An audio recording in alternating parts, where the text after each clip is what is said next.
C'est donc l'image du jour, Elisabeth Borne qui effectue en ce jeudi après-midi sa première visite en tant que première ministre. Elle avait dédié sa nomination aux petites filles. Eh bien, elle leur consacre ce premier déplacement au Mureaux dans les Yvelines. On va peut-être découvrir les premières images. Elisabeth Borne à la rencontre de plusieurs associations. Florent Rodeau, association d'aide à l'égalité des chances et à l'émancipation des jeunes filles.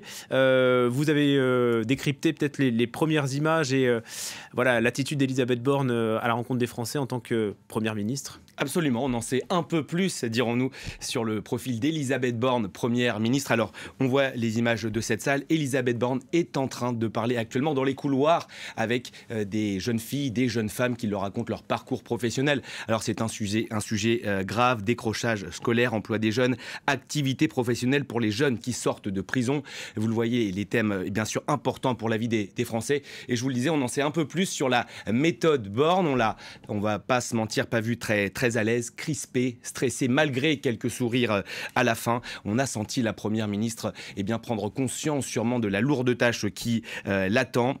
Il est question bien sûr de symboles aujourd'hui. Elisabeth Borne, on le rappelle, c'est seulement la deuxième femme à occuper Matignon après Edith Cresson au début des années 90. Et dans son discours, elle avait dédié sa nomination à toutes les filles de France. Je vous demande d'aller au bout de vos rêves. Aujourd'hui, donc, elle parle avec des femmes qui ont, pour certaines, bénéficié de dispositifs d'aide à l'insertion, montrer que l'État est là pour les gens, pour les femmes en difficulté. C'est le message qui est passé aujourd'hui. Et puis, on ne va pas se mentir également, on attend toujours le prochain gouvernement. Peut-être que ce déplacement sert à combler le vide, entre guillemets. On attend le gouvernement peut-être ce soir, peut-être demain. Certaines sources parlent même de lundi.